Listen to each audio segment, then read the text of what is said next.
coming off a playoff appearance in the 2024 season, can the Kansas City Royals repeat another playoff appearance, and could they possibly win the division? Let's get into all of it here on another episode of the KC Sports Authority podcast. Hey, what's good, y'all? It's your boy JD6 here. I'm with my man. Shout out to KC Sports Authority. Make sure y'all go check that podcast out, man. You heard the man.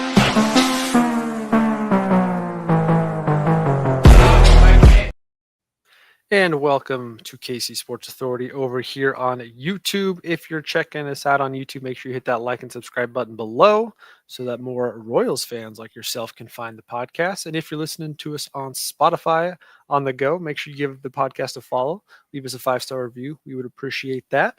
But Chris, opening day of the 2025 baseball season is several days away. I know we had the little teaser in Japan already, but baseball as we know it here stateside gets going here in just a couple days. And we obviously got to talk about the Royals as they are poised for a season that's going to have true expectations coming off of a playoff run last year.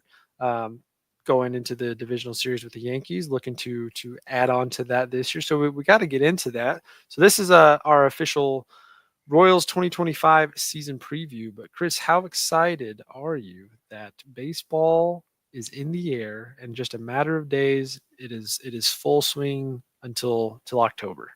It's my favorite day of the year. Obviously locked in on the Royals. That's the game to watch. But just baseball going all day, all 30 teams, 15 games. Every stadium's packed. One of the few times you'll see that. Like there's a Marlins Pittsburgh game. That game's going to be packed on Thursday because it's opening day. The one time all year. Right. It's a great pitching matchup too. Side note, Skeens and Alcantara. But anyway, it's just the best day, and it just gets me so excited because it's a grind. After that day, it's 6 months of just grinding and ups and downs, and that's why we get into baseball. And I'm so excited. Thursday cannot get here fast enough. Like even the Royals are playing the Rangers right now, and that's not quite doing it justice for me at this point because I'm done with the spring training. I'm done with the non-counting baseball. I just want games to matter, and I can't wait. Well, you don't have to wait that much longer. Let's talk about this first. And if you're joining us here on YouTube at all tonight, feel free to drop any comments you have live here on YouTube with us. Thoughts about the rosters, thoughts about breakout players, thoughts about Bobby Witt for MVP. Feel free to drop them in there. If you're checking us out over on Twitter, you can also reply to us over there and give us your thoughts. But let's talk about the roster first. Latest addition this week, a guy that we talked about several times this offseason. The Royals went out and traded for first baseman, outfielder Mark Cany from the Milwaukee Brewers. And this was a guy that you've been high on as a very feasible, not super high ceiling, but very high floor kind of guy that could come in and make an impact, and the type of bat that, he may not be cranking out 25 to 30 home runs again, but a guy that is a very efficient ball player that can get on base, a guy you can trust. What can you tell us about the addition of Mark Cany and how he fits in with this roster? Yeah, you're getting a right-handed bat that can hit lefties, that can work a walk, that can play left field, right field, first base, third in a pinch. Those third base days maybe behind him, but with the A's and the Mets back in the day, he used to play a little third. So guy that's versatile, that guy that's been around the block, seen it all, and I think he's just going to just gel with this team really well. And again, he's not going to, if he's an everyday guy, you've got some issues. He's not that part of his life anymore. I think he's 36, doesn't hit righties as well, but as a guy that can start once or twice a week, maybe pick up the slack for a week or two during an injury, like we may be seeing, depending on what happens with Vinny Pasquantino. I love it because there's just so many things to like that. Even if he doesn't quite perform on the field, I think there's a lot of other things that he adds to this lineup as just being a vet. Yep, that veteran presence, especially on a ball club that's still pretty young. I know you've got Salvi, who's been here, done that for a long time now, but adding another veteran presence to this young group of ball players, I think, is important. You kind of like what you got with Raul Ibanez down the stretch. Now, I think Mark Cany is going to have a much bigger impact, hopefully, statistically throughout the season, especially being here for the full season. But yeah, I like the move. We knew, and again, we've talked about it here, we've talked about it off air, we've talked about it on Twitter. The Royals weren't going to go get a splashy outfield right-handed bat that was going to be a middle of the order. They tried, and we went through every scenario possible. We talked to Jack Johnson of Lockdown Royals. I think you even talked about it with the guys over on Royals Rundown too. Yeah, a little bit. Just couldn't find that right fit for an outfielder. So they go with a little bit more veteran presence, a guy that again he might not crank out bombs all season long, but he's going to be a consistent guy at the plate. Hopefully, continue what he's been doing, higher on base percentage. Slide in here, give Melendez or Renfro a day off or two if they're struggling, and just be a guy that you can kind of hopefully pencil in. And I think for me, the other thing I like with it is that versatility. He's listed as a first baseman, but he's primarily played a lot of outfield in his time. Played a little bit more first base last year with the Tigers. So I like the move again in a pinch, like you're talking about, could play third if need be. We know Matty Q likes the analytics and moving guys Yeah. around, so good versatility piece for sure. If MJ doesn't, and I know we'll get into MJ but later, but like if MJ doesn't perform specifically against lefties, like it'll be a quick platoon Quick move, with quick. Canna until Canna proves he can't hit either. But Yep. that's kind of where we're at. Let's talk about the rest of the roster. Roster improved or improvement. They coming off 86 win season last year. Very, very good season. Last year was the last of even if any talk of we need to see these guys develop. Now it's hey, full steam ahead. We've got expectations this year of winning. We've talked about it a little bit before already, though. Bringing over Jonathan India, huge move. Trading out Brady Singer, sliding Bubic back into a starting spot, giving Daniel Lynch a long look, bringing Lorenzen back. Do you think this roster has improved from where it was last year, and is it enough to potentially take us over the top this year to winning an AL championship?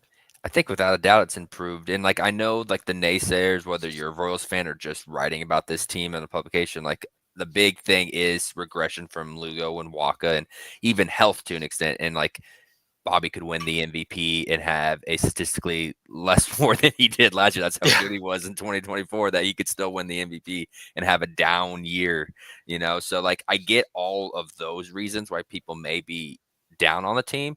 But then you gotta like raise the floor. Like you're getting a full year of Ursig. You're getting Harvey, who I know in his like 4 innings didn't look good, but you like that. You signed Estevez, so the bullpen from start is way much better than last year. While you did lose the production of Singer, you bring in India, you get a full year of Bubic, you get a full year of Lorenzen. Daniel Lynch seems to have found a role. Like Massey's a year older, Garcia's a year older, MJ has a new swing. Like there's a lot of reasons to like this team. It's not a bunch of old guys, it's a bunch of guys still developing. And we saw what happened in 2014 and 2015, where it was just Moose had a career year in 2015. Hosmer had a career year in 2015. Like if everyone peaks at the right time, everyone's at that age to where you can see it. And even if they don't, the floor of this team is raised. Like even if Lugo and Walker don't repeat what they did last year, which is a tough ask. Like I get that, especially with their age, and just for Lugo, he finished second in the Cy Young. It was a career year. It's hard to repeat that again. Yeah, you still think they're going to be productive major leaguers, productive pitchers that give you professional outings, that the rest of this team's floor is raised enough to where I expect them to achieve more than they did last year, just based on how this roster is constructed. Yeah, definitely a big improvement from my perspective as well. I think the Jonathan India move was fantastic. That's a guy that you can pencil in every single day now as a start at top of your lineup guy, the guy that the Royals have needed. Bobby had over 100 RBIs, where the guy had batting in front of him, Michael Garcia, in most of the year, was the worst qualified OPS starter in all of baseball. It was like 612 or something like that, with over 600 ABs. I know it's shuffled a little bit and it changed throughout the year, but like that's who was batting in front of him. And then Kyle Isbell batting 9th for most of the year. Those are the 2 guys he was knocking in and still hit 100 RBIs. Just India alone. It's going to deepen this lineup so that's much more. Crazy. There's going to be so many more opportunities for Bobby and Salvi and Vinny. And hopefully, a full season with Vinny. The Royals were on pace to have 3 guys finish with 100-plus RBIs. Right. Would have been the only team in baseball to do that last year. Just down the stretch, Vinny gets hurt. And Jonathan Indy just really takes, not only does it take a lot of pressure off Bobby, but it's one more guy that can hit a few. He can hit for a little bit of pop. He's going to get on base. He's going to score. He's going to take pressure off of Bobby, Salvi, and Vinny. So I actually think, as we'll get into later, Vinny's primed for another potential big season because he's going to have some more opportunities. But I wanted to switch over here, see if you guys can all see this if you're watching on YouTube. Looking at the Royals 40-man. As of this moment right now on Monday night, the 40-man is sitting at 38 with some of the moves of Carlos Hernandez gone, picked up by the Phillies. Nick Prado and Nelson Velasquez were also outrighted to AAA. Nobody wanted him. Nobody claimed him. That Nobody says a lot. wanted him. Because if Says a they claimed lot. it, they would have had to be big leaguers, and not even the White Sox were like, "Hey, let's put them on on the If big you league had to club." guess, though, out of those two, which one has the best chance of being back on this 26-man or even 40-man roster this year? Man, I don't even know if it's worth entertaining at this point. It would have been Prado, and I know we're gonna talk about Cags later, but like just the emergence of Cags, like even with him learning right field, it's still just another roadblock Yeah. at first. Can as a roadblock at first, and I'm done with Velasquez. Like September 2023 was fun. It was exciting on a 100-loss team where he was just cranking homers, but dude can't play defense. Dude can't walk, can't hit for contact. Dude just hits for power, which is fun and all, but not in Kauffman Stadium for a team trying to win Yeah. a division. So I'm done with both of them, honestly. Like I don't pick whoever you want. I don't think we'll see any of them really unless they are in a huge injury bug and just need to call up bodies. They've both had their opportunities and Right. just I'm haven't done. taken advantage of it. But looking at the 40-man here, lot of new faces on the pitching side. Luinder Avila, pretty decent spring outing. Jonathan Bolin, another guy that I'm hoping because of his size that they look at maybe putting him in the bullpen this year and having him be a potential heat throwing guy later. Noah Cameron gets the addition this year. A guy that I told you off air I had never heard of until this last week was Eric Cirantola. Um, Steven Cruz, another guy that we've seen a little bit in the last year or so in the Royals system, a guy that I know you're very high on that could have an impact this year. But obviously, you got Estevez coming in to being the closer this year, mixing him in with Urseg and Harvey. Daniel Lynch makes the not only the 40-man, of course, but is going to be making the opening day roster in the bullpen. I think James MacArthur will end up starting the year on IL with Alec Yeah, Andy Marsh. Rogers reported that. Same with Kyle Wright, but not much else here. Any thoughts on the pitchers on this 40-man group? No, it's a deeper group. Like again, Chris Stratton is starting the year on this 40-man or on this major league roster, and I think that's the only name when you look at it, when you see the names announced, that might get a little bit of groan. I think everyone else people are relatively excited for and should to see more from. So like, if he pitches well like he has, prior to last year, he's a great guy to have. If he doesn't perform, there are options in this pin. MacArthur getting healthy, Cruz, we're going to talk about Avila later, Noah Cameron. Like there are options that it's really exciting to see what this pitching depth is and how like the Royals are slow. They need a few more guys to click, but they're almost like, are they a pitching factory? Like that used to be, Could be. we used to argue about like Danny Duffy and Deshaun Manaea count, like, who are these great Royals pitchers, because there weren't very many that they developed. And now all of a sudden, and you still need a little bit more because none of them are truly homegrown guys other than like Bubich, but you fixed the Sam Long, you got the most out of Illegal, you fixed Cole Reagan's. Like you get a few of these young guys to click this year, and you start wondering if the Royals are, get pretty good at this pitching developing thing. Yep. I'm all for it because it's not something we're used to here in Kansas City. Right. Quick shout out to our guy Chris Freeman. What's up, Chris? Always appreciate you, very loyal listeners. Thanks for jumping in here with us tonight. Going down here on the position side of it, only two catchers on the 40-man right now. We saw Luke Maley get DFA'd or put through waivers. Fully anticipate another catcher probably being added. It's kind of odd to only have two. I guess they don't have to do anything there just yet, but only two catchers on the 40-man right now. Catch a list of infielders there with Mark Canna being the recent addition. Two guys you will not notice on here yet because they are currently not on the 40-man that we'll talk about. Fighting for last spot, infielders Harold Castro and Kevin Biggio. Both of them could honestly both make the 40-man and be on the opening day roster, but we expect at least one of those two guys. Looking down here at the outfielders again, Blanco, I don't know if he's going to start on the opening day. I don't remember what his status on his He's been injury. playing games. He's been in a few lineups in the last 3 or 4 days. So Tyler Gentry, a minor league guy that we might see a little bit of throughout the season. And of course, as you get down here, looking at Drew Waters and Joey Weimer as guys that you're hoping can make an impact. I mean, Drew Waters, we know the potential's there, just hasn't panned out the big. Hasn't gotten any better. He's the same guy he was when they got him 2.5 years ago. Pretty much. So not much different there. But I do want to get your takes on, are there any guys outside of Kevin Biggio and Harold Castro that could fight for the last one or two spots on the 40-man, and then thoughts on who makes the final opening day roster spots on the position player side.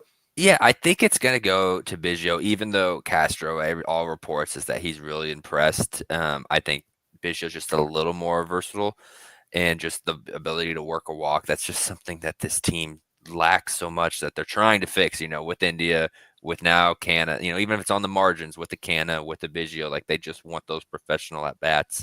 And so I think Biggio is going to outlast Castro, but either one is deserving. The other one will probably let go. They'll ask him if they want to go to the minor leagues, and they'll Yeah, probably reject it and see what else is out there. But um, I think they might keep that last spot open just to kind of see who gets cut, who's out in the sure. market. Injuries. If Vinny needs to go on the IL, maybe both Castro and Biggio get added, and they figure that out in a week down the road.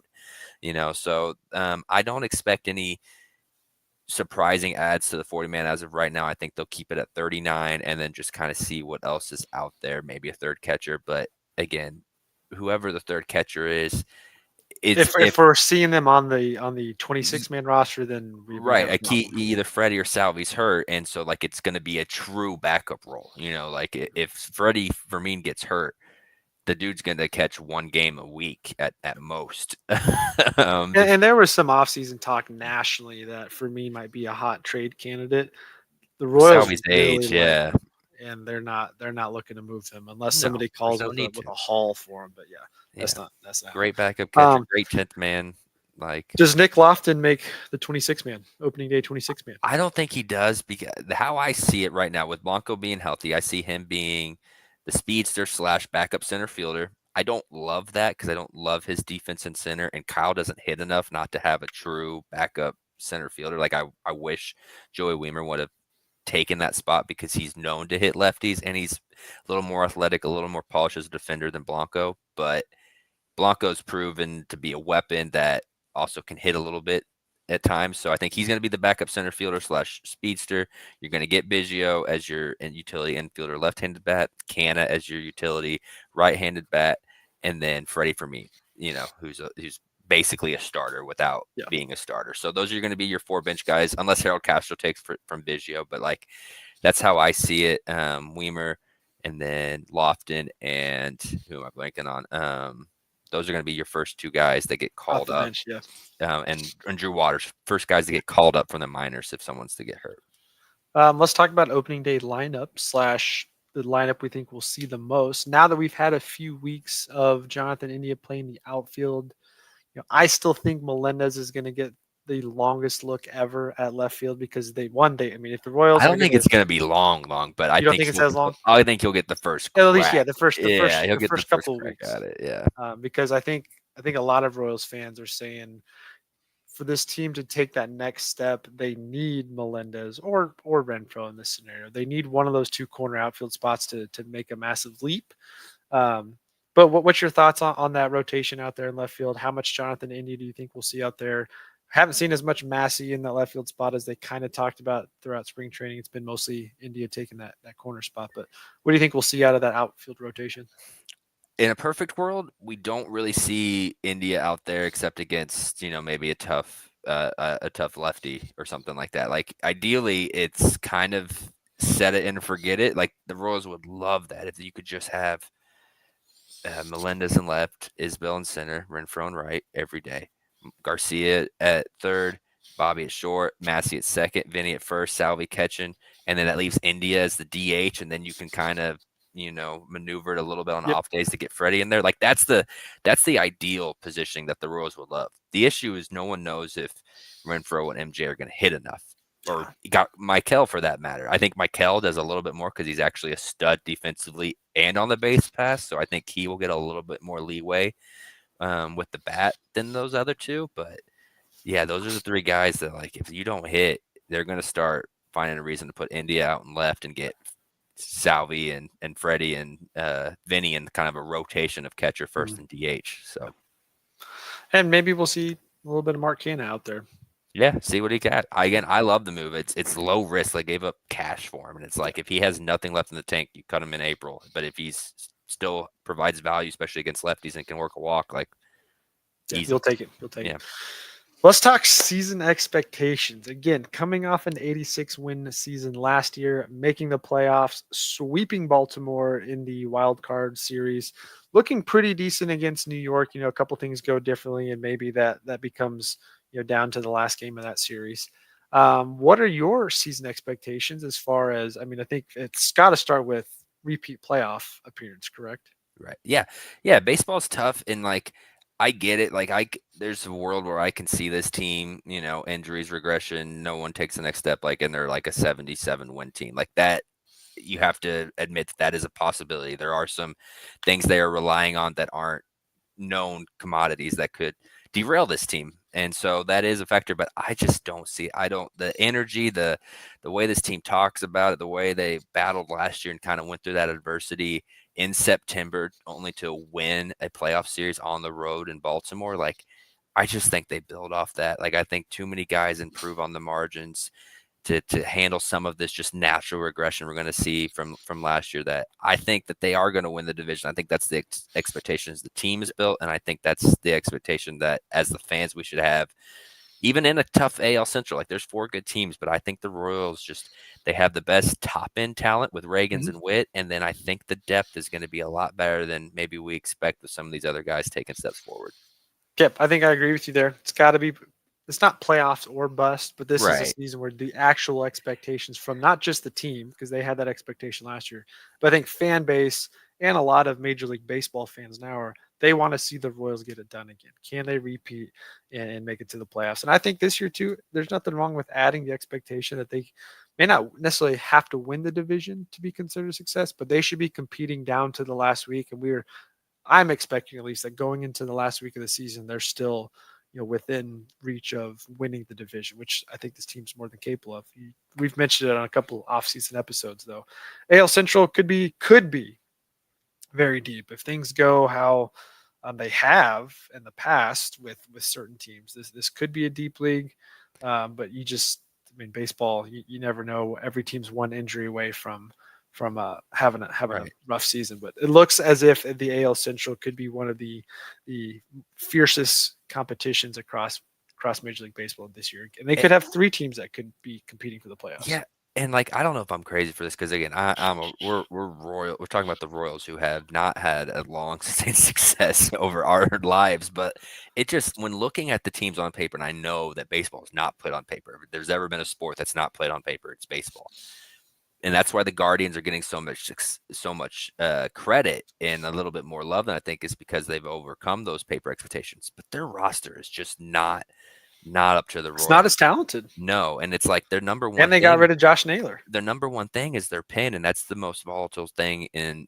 baseball. Is I mean their pin was historic last year. It could take a step back and still be a top three pin, and like they just don't have the lineup. And then the Tigers got hot for 1 month. They got hot for one, and it was a great month. But like, do you expect Scooble to be Cy Young? I actually don't mind the Scooble pick, but like the rest of the lineup, there's just a lot of question marks. They have even more. We're sitting here talking about MJ and Michael and Massey. It's like they need a Parker Meadows, they need a Riley Green to grow Yep. on, they need a Spencer Torkelson to click, Riley Yeah, they need to Carpenter to figure out hit where Torkelson's to going to Riley play. Carey Carpenter to hit lefties. Like they need so many other things, let alone their pitching with it's just I don't.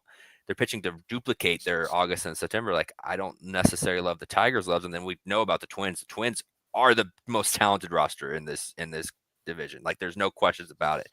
The issue is all their best players never play 110 games. So like, Yeah. can you really trust that team? So like with those factors, there's reasons to feel good about the Royals. Now, could it shift in a heartbeat? Absolutely. I'm not trying to be naive to suggest that the Royals are locks, but just from the outside looking in, like I just really like the way this Royals team is built compared to the other three contenders in this division. And we'll come back to this at the end of this episode when we give out, total win loss projections. But here's just one of the Pacoda projections I found right now. Has Royals finishing second with actually about 4 wins less than last year. 82 is one of the simulations that was ran with Pacoda. I have seen the Royals win total anywhere from about 81 to 88. So they could be right on par with where they were last year. I am personally of the opinion that I don't think 90 games has to be won to win this division. I think this division could eat each other up just enough that about 87, like they have with Minnesota, can get it done. But I guess first thoughts on that with 82 and a half or 80, 82.2, whatever you want to call it, there being one projection for the Royals. Yeah, that is the most on paper roster breakdown of a prediction I've ever seen. Again, Twins have the best roster, so like 87 wins. Yeah, they They're should being be projected yeah, at. and the Royals I think have the second best roster on paper with enough upside to like. So like I think that's a fair projection. I don't see Minnesota like they didn't spend this offseason. I don't expect them to spend at the deadline. I don't expect Royce Lewis is already hurt. Carlos Correa, like Brian Bruxton's going to get hurt at some point. Carlos Correa, Joe Ryan's coming back from injury. Like there's just so many things with the Twins. It's like they're not going to spend at the deadline. I'm more scared of Cleveland than I am of Minnesota, which is unfair to the Twins because maybe they all stay healthy this year. But like I think it's a fair paper projection. I don't think it's going to how the AL shapes up. How it will shape. Yeah. How Yeah, about the 35.5% playoff prediction? I think to me it's more like 45%.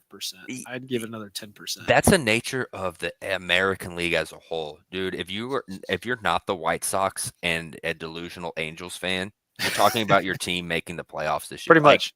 that's the other 13, even the A's, with a weak. Hey, I think they've brought people back. They the spent some money. AL West is the weakest division. They built last year. They signed a few guys that they like because they had to. They play in a weird ballpark. Like I think that 35% is more of a reflection of the American League as a whole, with 13 teams that think they can make it, and more so than the Royals' actual chance. Like it's going to be a blow. Yeah, I don't because think there's a true not dominant. everybody can make it anyway. So even if the Right, Royals do, like the Royals could theoretically win 88 games this year and be on right. the outside looking in because there's that many teams that are close enough to pushing their chips to the middle to go in this year. I mean, I look at the AL East this year.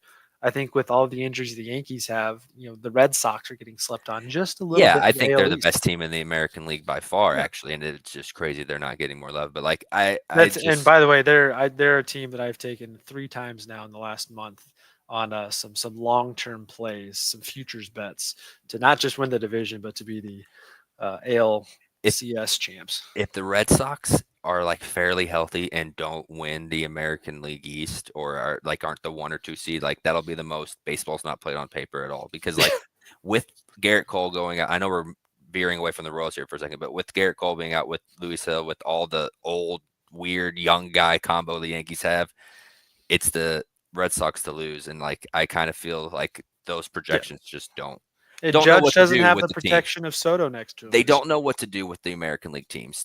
So like the A's floor is raised, the Blue Jays floor is raised, the Rays are probably expected to be a little better. Like that's why it says 35%, maybe not more 45% like you're feeling.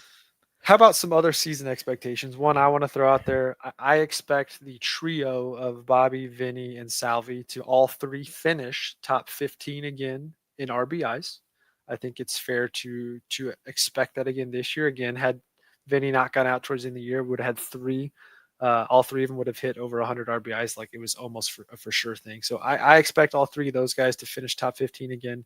I expect Bobby Witt Jr. to be a top 3 MVP candidate, as he is right now the projected favorite. He's going to be the sexy pick of sorts for non-Yankees fans this year because they don't want to see Judge get it again. So why not be Bobby Witt Jr.? I expect that. I guess my big question though is, should we expect Lugo, Reagans, and Waka to repeat what they did? And can Bubic and Lorenzen form probably one of the stronger 4-5 spots across baseball? I think the rotation's still going to be the strength of this team. Now, asking Lugo to go out and finish second in the Cy Young again, be an all-star, I think that's a lot to ask. He has the competitiveness. He's been wanting to be a starter his entire career. Finally got it a little bit in San Diego, but fully got embraced in it last year and lived up to it. And so while we see that he's a little older, I think he's 35, 36, the mileage on his arm isn't that of. So he could have a very good season. I just don't think he's going to have a career year. So I do expect a little bit of regression. That could still be a 3-4, 3-5, still going to go 6-7 innings most games when he can. Like he's going to be a great number 2. Walker, the same thing. Maybe it's going to be a tick up more towards 4. He's going to have a few games to where he gets blown up. I mean, that's just the nature when you're a old, aging, change up first pitcher. There's going to be days where the changeup ain't changing and they're going to hit it 800 feet. Like that's just going to be the nature of it. But on the whole, do I think that he can be a reliable number 3? Absolutely. So that being said, the depth is a lot better. Like Bubic, I expect him to continue to build on. He's just so smart. Like everything that pitchers do now they create pitches on a whim. They change how it breaks, like their spin, like that's made for him. He's able to understand it and adjust. And I think the Royals are, as an organization, embrace that. So I expect Bubic to continue to have success, and then the Redson's just a competitor, man. Yeah. He's going to go out there, whatever he needs, and we haven't talked about Kyle Wright, Alec Noah Marsh Cameron, adding someone at the deadline, which I think this team will do, which we saw him add. We saw him add a couple pieces last year. So, yes, while I do think Waka and Lugo, I just expect natural regression. I don't expect them to fall off a cliff, but I expect the slack to be picked up, for Brady and, some of these other pieces. As it stands currently, top 3 rotation in the American League? Yeah, probably. Reese Olson is a swing for the Tigers because Skubal, Flaherty, Olson is really tough up there. But Mariners are obviously number 1, and I think the Red Sox are number 2 right now. Baltimore's got Baltimore's got nothing. Baltimore's got a lot of injuries. I guess the one Yankees have their injuries. I mean, Tampa Bay always seems to have a good rotation. Yeah, McClanahan's already banged up. I think the only other team that's kind of weird that people may not be talking about that I think is the Blue Jays. Like 2 years ago, they had one of the best rotations. They all were on a down year last year. I could see Gausman and Barrios and they have this one kid too that almost pitched a perfect game last year. I'm blanking on his name, but he's getting a year older and like they're a sneaky rotation. But yeah, if you they still have Kikuchi, did he go? No, he's on the Angels. Good to the Angels. But yeah, I think the Royals could have a top 3 rotation. I think it's going to be tough to be much higher than that, but I think they can finish 3rd. How about bullpen? We added Carlos Estevez, a guy that we talked about last season that could have been, Estevez, could have been a trade candidate. Didn't happen, but the Royals do bring him in the offseason. The hope of, you brought in Hunter Harvey last year, didn't get to see him for more than a couple innings. So him being back healthy, that trio of Harvey, Urseg, and Estevez at the back end of the bullpen could be very tough. You got Sam Long back. You're hoping that maybe moving Bubic up, Lynch in, kind of offsets a little bit there. But expectations on this bullpen. They got strikeout stuff, and I the worst thing I did last year. That was the number one thing we talked about that bullpen needed last year. I was fairly excited this time last year for the Royals bullpen. And I don't know if that was just me being a fool or if it was coming off the horrific 103 loss of 2003 or 106 loss of 2003. But I kind of liked the bullpen in 2024, and it was not very good. And they've completely revamped it and kept the pieces they liked. Sam Long wasn't a part of it. Urseg wasn't a part of it. Hunter Harvey, I think he's going to be what he's been the last few years. Carlos Estevez, I really like what they've got here. Daniel Lynch is embracing his role. If this pen fails me this year, I'm never going to want to talk bullpen again. It's definitely the deepest pen they've probably had since their last World Series run. Right, yeah. And we haven't even talked about Serpa. Yeah, Zerpa's a lefty killer. You saw what he did to Colton Cowser in the AL wild card. Broke his nose almost, so it got him swinging. I really like this bullpen, and I just expect it to. John Schreiber, he can be the first guy out of the pen in the 5th inning. Yeah.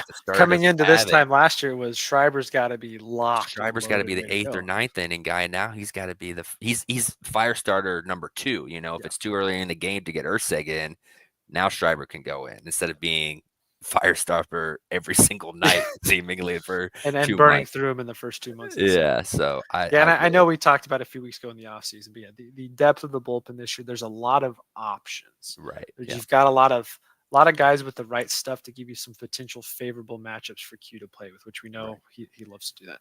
But as we start to wrap up here, I want to roll through a couple other just questions and things like that. Mentioned it earlier, but walk me through what type of season Bobby Witt Jr. and the Royals need to have for him to finish as MVP.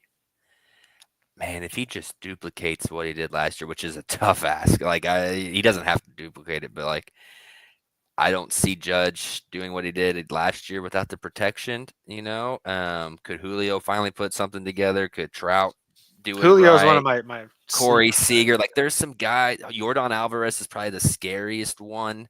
Um, but if the Royals can be leading the AL Central, not just hanging around the second place like they did mostly, if they can be leading the American League Central firm, basically start to finish, or relatively like that, and Bobby hits 330, hits 30 to 30 33 and 30 a game. homers, drives in 100, steals 30. If he can go 40-40, it's a lock.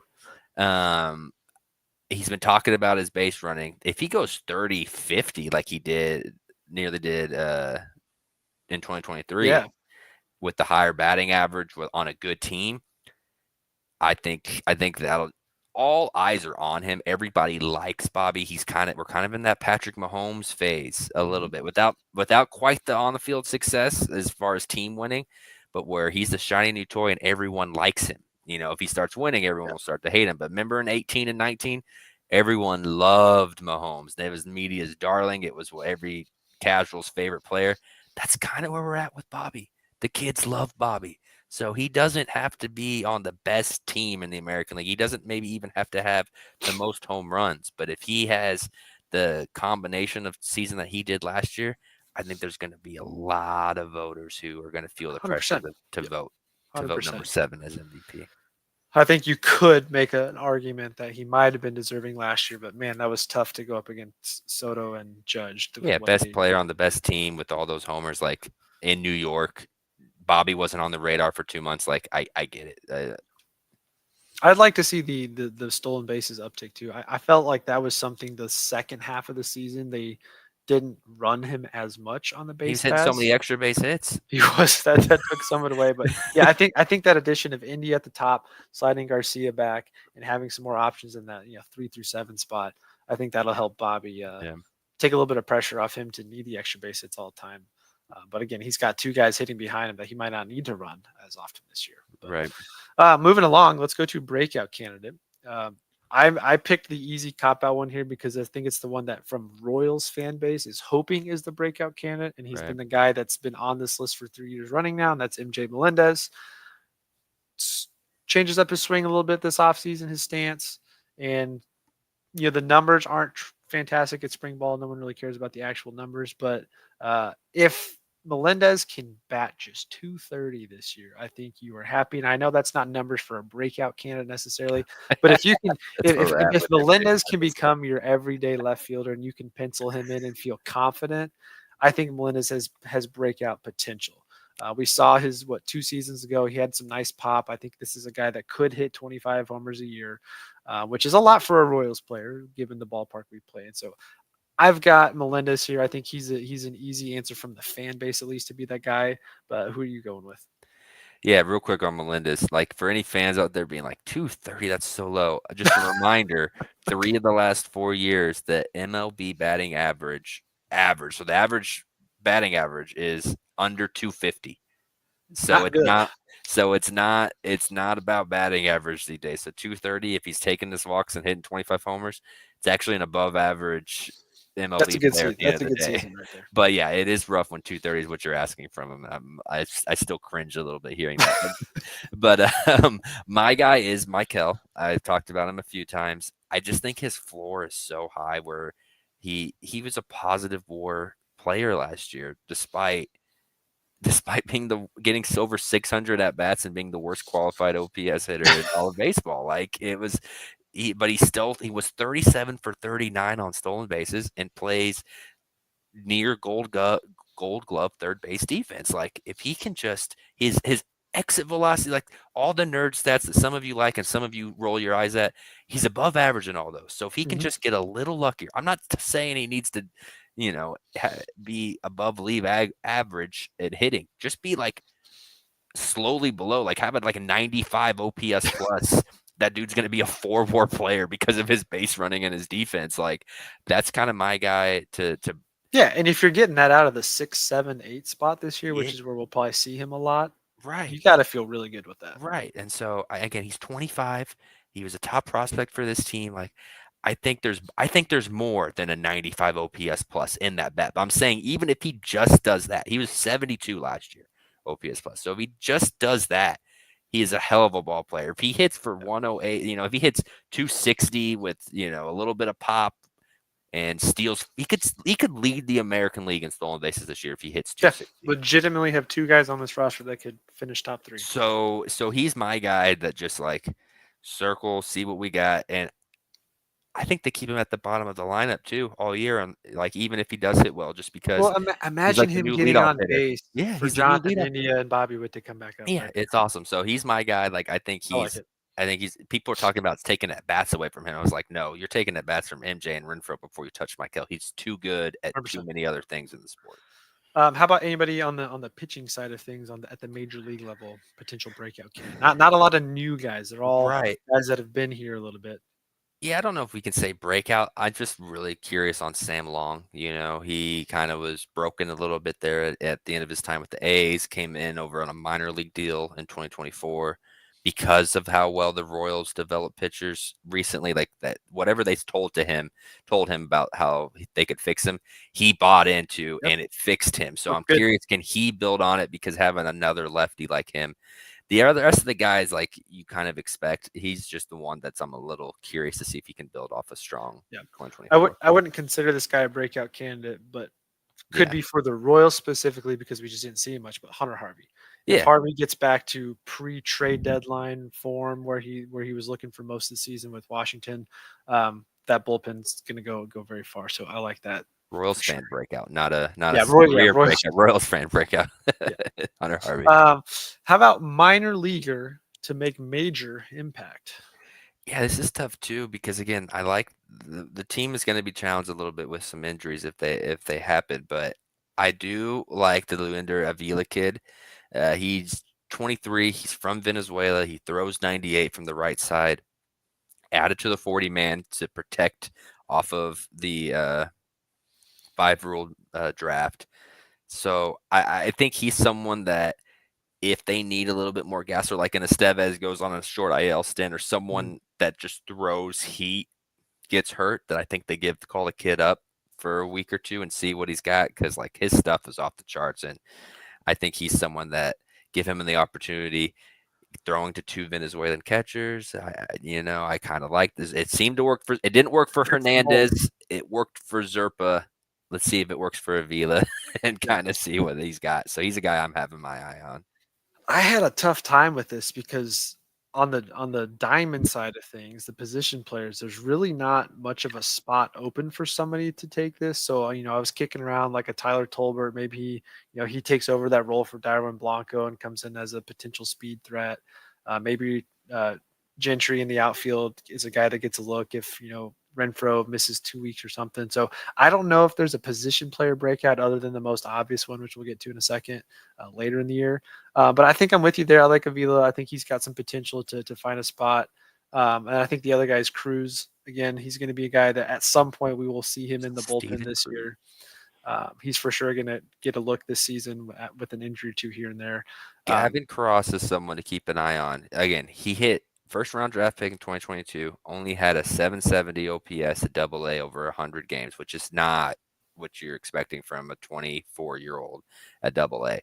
But Mike Sweeney, if you haven't heard, I'm sure if you listen to, you guys are all familiar with Vern over at 96.5 The Fan. He had a great interview with Mike Sweeney, how Sweeney was talking about he had a heart-to-heart with Gavin Cross, sat him down and told him he was out of shape. He wasn't, he wasn't taking his craft seriously. He was spending too much time hunting, playing video games, and like Sweeney was not Hadn't grown up yet. Yeah, hadn't grown up, and Sweeney was not going to be the reason that Gavin Cross failed. And Gavin Cross went into the offseason, changed everything, is in the best shape of his life, which I know is a spring training favorite saying, but like he played like it, and he looked like a completely different player.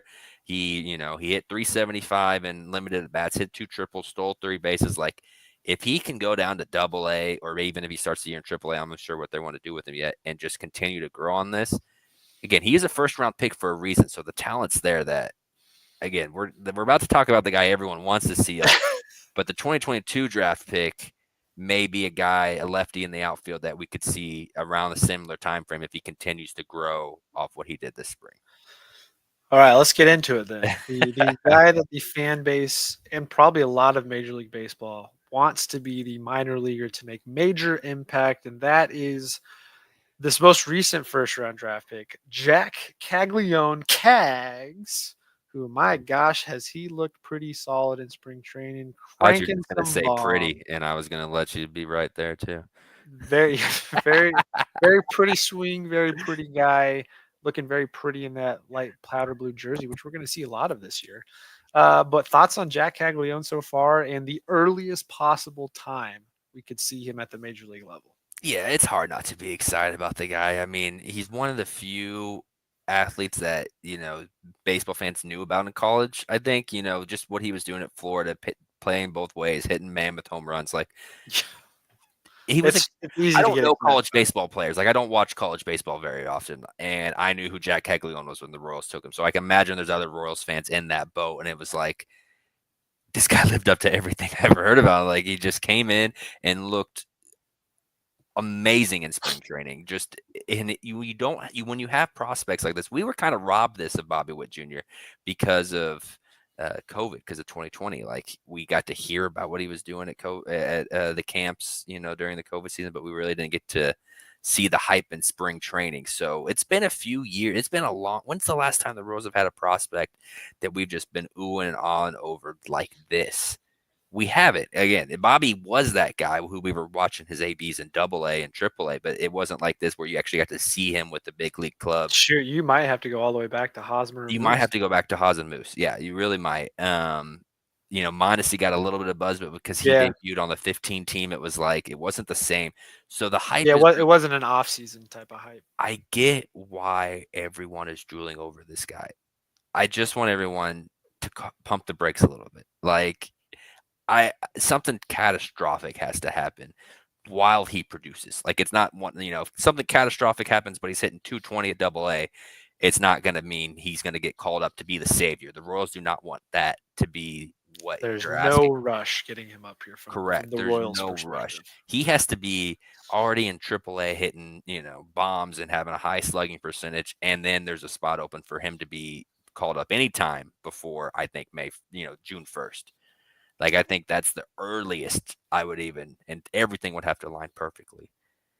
In a perfect world, he's on the 2026 opening day roster. And I know everyone just groaned a little bit because it was like, what are you talking about? I have to wait another I year want to for see this him guy. pop a home run in the playoffs to have the Royals Ideally, that's advance. what they do. Like, ideally, Jonathan India is such a good fix, and MJ Melendez has fixed his swing, and Michael Massey and Michael Garcia are all well enough that the offense is not desperate for a savior, that there's no need to call him up, and you can just let him again, he can make contact with anything, but you let him increase his plate discipline. You let him learn right field. Hunter Renfroe is not under contract next year.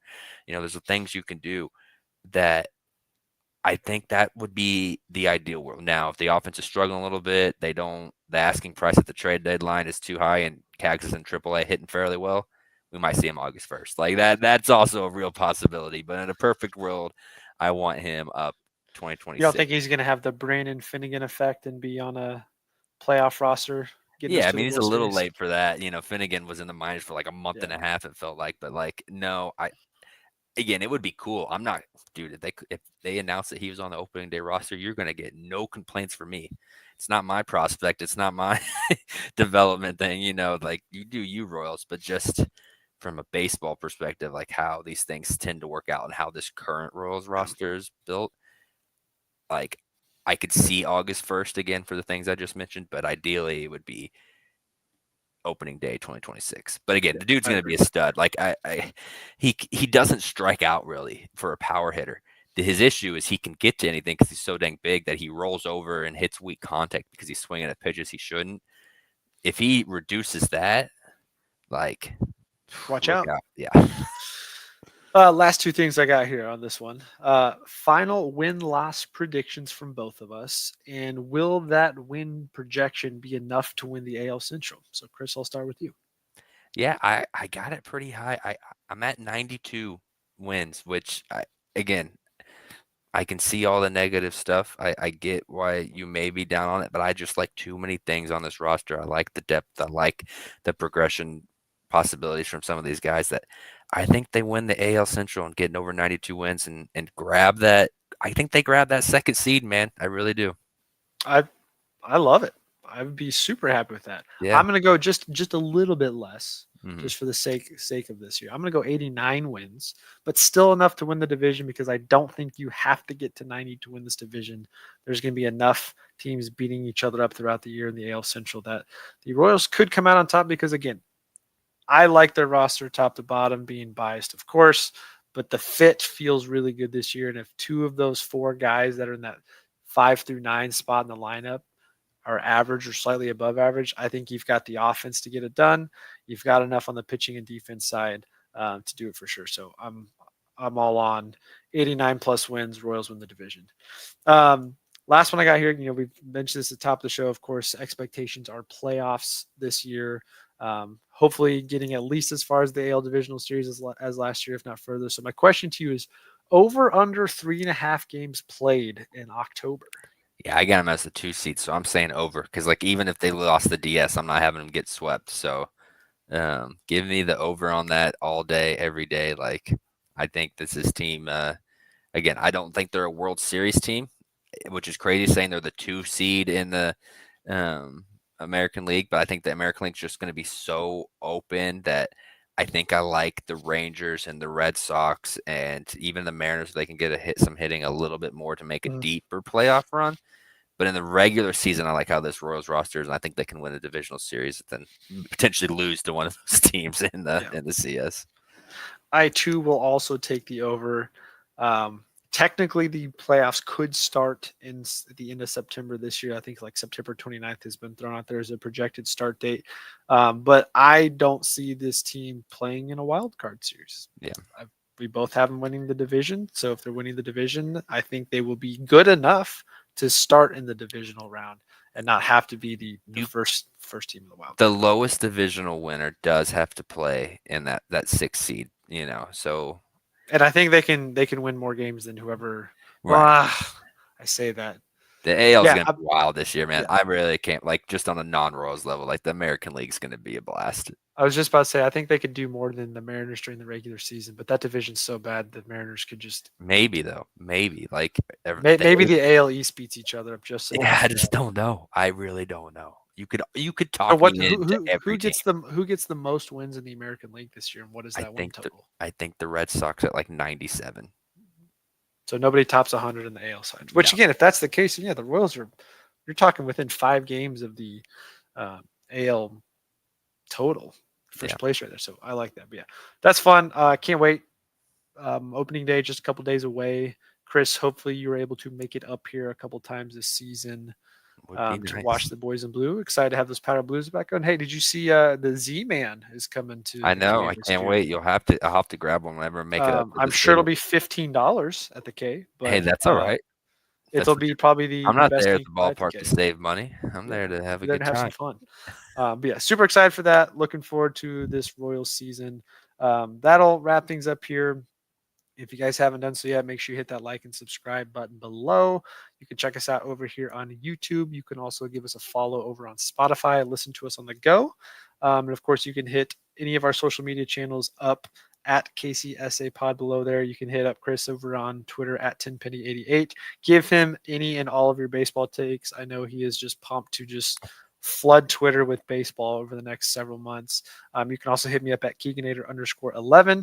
If you're watching this episode, make sure in the comment section you give us some of your breakout candidates, the things you're looking forward to about this season. And of course, again, over on Twitter, you can do the same. Send us any DMs you have throughout the year, questions and things you have about this team. We're going to try and give you guys baseball content for the Royals weekly, even if it's just like a quick weekly recap. And of course, maybe highlight some of the big series on the schedule and talk about any of the big moments that happen for sure. But that'll wrap it up in this one. We appreciate you guys as always, and we will catch you in the next episode.